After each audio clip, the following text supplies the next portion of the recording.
Hey guys, it's Audrey. I am, doing what I normally do. I'm hiking. It's getting a little dark, so I'm gonna have to turn around soon because I've been doing this probably for about 40 minutes. And I still have to walk back. I'm in a trail that I used to go to with Brian, so I guess I'm just making my own memories now.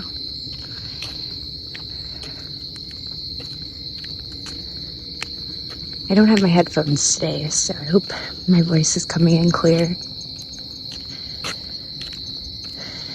I think in my last vlog, I was hiking with Autumn in a new trail that I've never been in. And I was talking about my separation. And, just kind of coming to terms with the fact that the marriage was, in fact, abusive. It's probably been about a month since I recorded that. I'm still coming to terms with it, in fact. I've had a pretty shitty week, to be honest. I've been doing pretty well, considering, but this week has just been rough. And, in fact, it may have been a month ago, like the first week of the month, and that's usually when I start my monthly cycle, and usually have a pretty rough time. I'm actually going to turn around now because there's people coming up behind me, and it's getting pretty dark, so I don't want to be in here when it's pitch black. And people are walking behind me, okay, so I'm not going to have anyone yelling out, "On your right," and scaring the crap out of me and interrupting my thoughts. So yeah, it's about a month later, same week, first week of the month, and this is usually a bad week for me just because it's like PMS. And it's, I don't know. PMS symptoms happen while I'm on my period and not, I have symptoms before, like a few days before, and then like the week of is kind of up and down with a mix of bad days and then anxiety, and then I feel pretty good, and then, go off for the rest of the month and things are fairly stable. Go over to this side. Oh, man. I've just been focusing on work a lot. I've been doing a lot more for the blog. And we've definitely seen some growth. Of course, YouTube is like the least active platform that I have, so I don't have too many subscribers, but it's slowly growing. I just kind of do this at my leisure. I'm not going to put too much pressure on myself.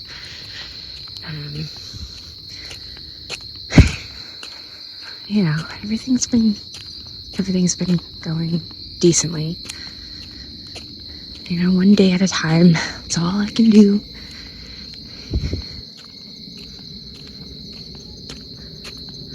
This week, my therapist told me to write a letter to my younger self because I've been dealing with, trying to forgive myself for getting into that relationship, then marriage in the first place. And, I thought I forgave myself for this years ago, but I didn't. I guess it just all came back now that the actual marriage is over. And, of course, if you never read my story, you wouldn't know, but my relationship with Brian started from an emotional affair. I was married before him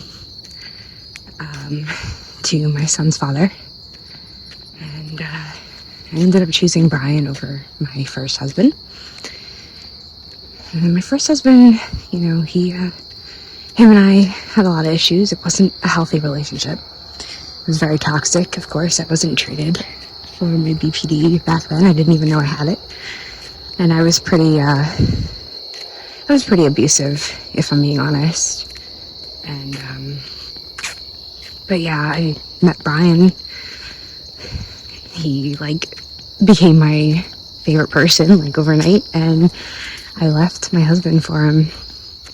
And we were together for almost 9 to 10 years, somewhere between then. I've just been saying 10 years, but really I think it was like 9. Yeah, and I've had to come to terms with that. I was just not a really good person. I was very unstable. I raged a lot. Yeah, and it was always splitting, so I was constantly going back and forth, sending mixed signals, and just being a really bad wife, to be frank. So,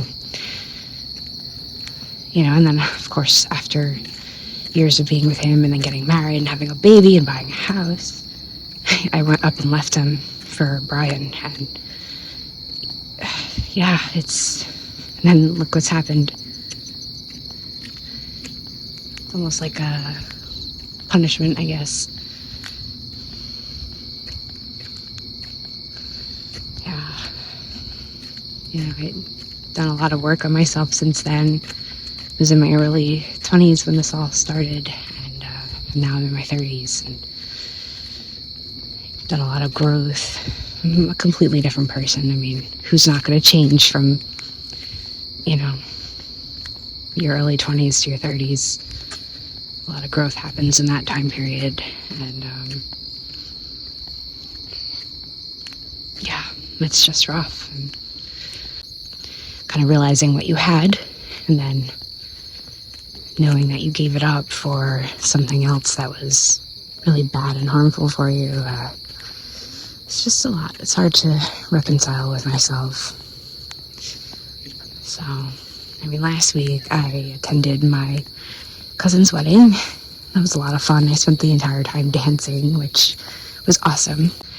But it was also kind of hard to see because my cousin is younger than me, and she just married her high school sweetheart. They were together for like 10 years. And, it just reminded me of being like 18 and getting married, and then, everything that's happened. But in spite of that, I still enjoyed myself. Had a brand new dress, looked really hot, and just danced. I even danced alone. Who cares? Just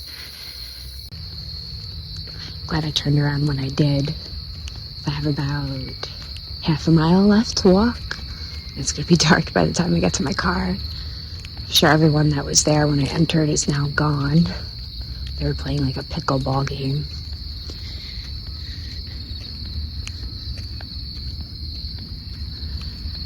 I hope this vlog isn't too similar to the last one, because to be honest, I don't remember everything that I said. I usually like to rewatch them before I record a new one, just to see, because I record them very sporadically. And in the beginning when I started these, I tried to have like a topic in mind to talk about. I haven't been doing that with the last 2 or 3 of these that I've made, so I'm hoping they're not too bad. But yeah.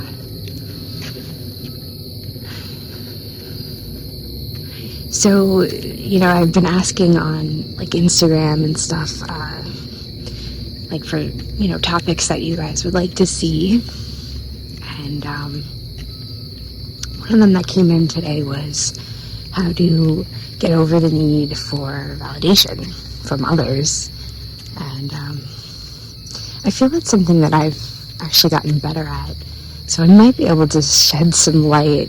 Normally when I create content on Instagram or Facebook, I do research first, and I find things online written from therapists and psychiatrists. And then I kind of follow their advice and use it to create the content. So I don't, some of my advice is well, I mean, I'll stop right there. It's not really my advice. I'm finding the advice and then creating content around it. But sometimes I do input my own life experience and things that have helped me. So I didn't do that for this. Obviously, this is made on a whim. And I'm just going to think, how did I help myself? Or what did I use in therapy to help me get over the need for validation from others? It's a really good question. Let me think. Okay, so I thought about it. One thing that comes to mind is, I know in another vlog I had my crisis box. So in that I wrote, things like as they happen. Like every night I spent for like maybe a month or two, I would write down things that I was proud of myself for that day. So things like that, I would start validating myself, and I would read back on those notes like later on whenever I was feeling sad, and that really actually did help me with not needing validation from external sources. So that's one thing, is, writing down your little accomplishments, finding them, taking time to think on them, and writing them down so you have a record of them. It doesn't have to be in a crisis box. It could just be in a journal or in a note on your phone. So that would be my tip number one. Another thing I did, I actually did this probably like 3 or 4 years ago. I wrote on my phone a note where I would write negative thoughts that I was having about myself. Like, I'm a bad mother, or I'm a bad wife, or none of my friends really like me. I don't fit in with my group of friends. I would write those kind of thoughts down. And then I would actually envision that I was like my own mother. Or, I was talking to my younger self, and I would write a challenging thought that would, kind of discredit that negative thought. So I'd be like, no, I'm a great mother because I do A, B, and C. Or I'm a good wife because I do A, B, and C. My friends actually do enjoy my company, and I do fit in because A, B, and C. And I would write like little references to times where I would have a really good social interaction with a friend, or where I showed that I was, a good friend by providing support, or, just whatever. It would kind of discredit that negative thought. So writing that list down, it was very long, and it was very hard to initially write those discrediting thoughts, but it, and I kind of had to force myself to come up with stuff in the beginning. But writing down that list and then keeping it actually did help overall. And that's something that you would probably want to do again, and don't just do it one time. Go back and add more things, or rewrite more challenging thoughts to those negative thoughts. So that definitely helped me. And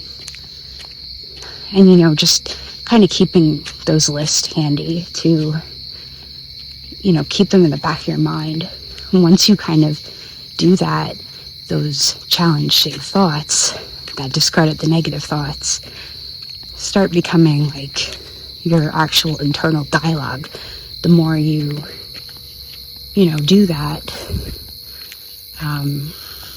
just the more it becomes part of how you talk to yourself. So that was definitely helpful. And the more you can do that on your own, the more likely you'll be able to validate yourself when you need it.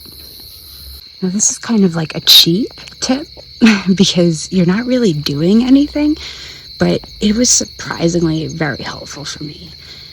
So tip number 3 would be to listen to subliminals. That's something I would do a lot. I made a playlist on my YouTube account, and actually I have one on this account. If you look on my profile or my channel, you'll see the subliminals playlist for BPD. Now, you can either listen to that, or you can, search it up on YouTube, subliminals to help with confidence, just subliminals to help with positive self-talk, or non-needy subliminals, so you're not as needy or looking for that external validation. Now, what I would do is I would listen to that playlist while I was working, and I would listen to it I listened to that like continuously for probably about a month, and it significantly helped that need to get validation from other people. And of course, it's usually not permanent, so if you feel like the thoughts are coming back after a while, you just do it again. You just spend a couple of weeks listening to that subliminal. Do it while you're working, or you can even play it while you're sleeping and let it just kind of run. There are videos that are like 10 hours long, purposely for sleeping. And then you just kind of, reset your brain and listen to them again until they come back into, your mind. So that was very helpful for me in overcoming the need for validation. Okay, so another thing I did, and still do sometimes, is this is something that one of my therapists told me to do probably about 4 years ago. She told me to look in the mirror, look yourself in the eye, and say validating statements to yourself. Now, that was very hard for me to do when she first told me to do that. So what she told me to do was picture Brian saying these things, which actually kind of backfired, because I would picture that and then picture him being a good husband. So yeah, that's what I did. So if that's the case for you, don't do that for long, so you don't get convinced that your significant other is a better partner than they really are. But I used to picture him, and then eventually myself. It turned into me when I got stronger. Just telling me I was strong, or I was capable, I was worthy. I could overcome anything that I was really set on overcoming. And I would say that to myself. I would look myself in the eye and I would say it. And honestly, I didn't fully believe it at first. But the more I did it, the more it was easy to believe. And eventually it just became my inner dialogue. That's how I talk to myself now. It's just what I do.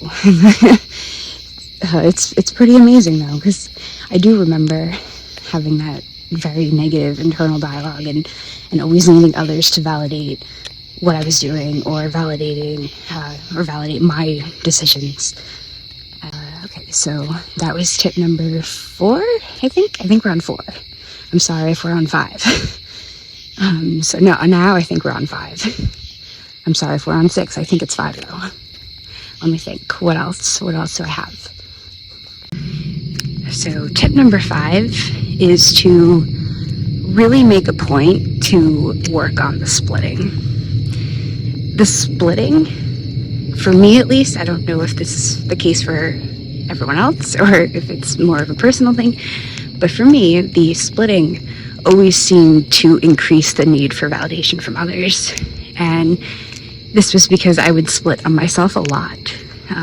One day I would think the world of myself as like a professional or as a mom, and the next day I would think I was the worst. So working on the splitting, so you're not continuously going back and forth between two opposing thoughts, is very helpful. It's also helpful because when you split, sometimes you'll think too highly of someone else, so you'll naturally be inclined to want their validation because you're going to think that their way is the only way, or their opinion is like the highest opinion. It's the most valuable opinion, which is often not even the case. I mean, think about it. We're all people, we're all humans, we all make horrible mistakes. We all hurt the people we love. We all disappoint people. And then, of course, it's not all black. There's also the good, where, a lot of people do have empathy. A lot of people do care about others. And a lot of people are trying their best. And a lot of people want to do their best. And wow, look at that moon. It's beautiful. But yeah, a lot of people are just trying the best that they can. So, we're all kind of in the gray area. We're not bad and we're not good. So once you work on that splitting, which is a video topic for another day, it helps to kind of stop looking for that external validation, because you realize that the person you're looking for validation from is human, just like you, and their opinion isn't the holy grail of opinions. They're capable of making mistakes, and they're capable of giving you bad advice. So that alone also helped me stop looking for validation, because, a lot of times I would get validation from someone, and, they would be like, oh yeah, you can do that, you can do it, and then they were wrong. Like, I wasn't capable of doing that, and I probably needed more help, but I got validation, and I was like, okay, this is good. Or I got validation, yeah, you can do that thing, and it would be good for you, it would be great for you. And it was actually the wrong decision for me. Not that it was a bad decision, it was just the wrong decision. So it's really learning how to trust yourself and know that you know what's best for yourself, because you know yourself better than anyone. And that might not feel true, because BPD causes that identity crisis. So you might have a very shifting identity, and you might not feel like you know who who you are, or know yourself. So that would probably be tip number, I think, 6 at this point, is to really just learn who you are. Spend time alone. Spend time figuring out your preferences and your goals and your wishes and your boundaries and your standards. Once you know who you are, you'll be more equipped to do these steps too. Because, it's hard to challenge a negative thought that you have about yourself if you don't really know your actual strengths, or your weaknesses even. So, yeah, I guess those are the 6 tips. Would be to make note of your accomplishments. The second one was to challenge negative self-thoughts. The third one, oh God, what was the third one? Now I'm drawing a blank. Actually, I can't remember. Hold on, I'm thinking. I'm back. Tip number 3 is listen to subliminals. Tip number 4 is to, say affirmations to yourself. You can look yourself in the face. You can write them down and put them on a mirror, or wherever you look every day, maybe at your desk if you work from home by yourself and no one at work will see them, or if you have your own office, or a notebook that you take with you to school every day. And then that was tip number 4. And tip number 5 was to really hone in on the splitting, which I do have content pieces on Instagram to help with the splitting. And then tip number 6 was to really learn who you are and make a point to focus on you and figure out your preferences, your strengths, your weaknesses. And yeah, all 6 of those tips. And there's probably more that I could write in the description if I think of any more. But all 6 of that, all 6 of those tips helped me drastically with getting validation, with not needing validation from others. Yeah, I'm sorry, guys. I'm all over the place tonight. This was totally made on a whim. And my phone is on 3% and it's dark. So I'm going to go home and eat dinner and just relax. Have a great day, guys. Or night if you're out at night like me. Okay. Bye.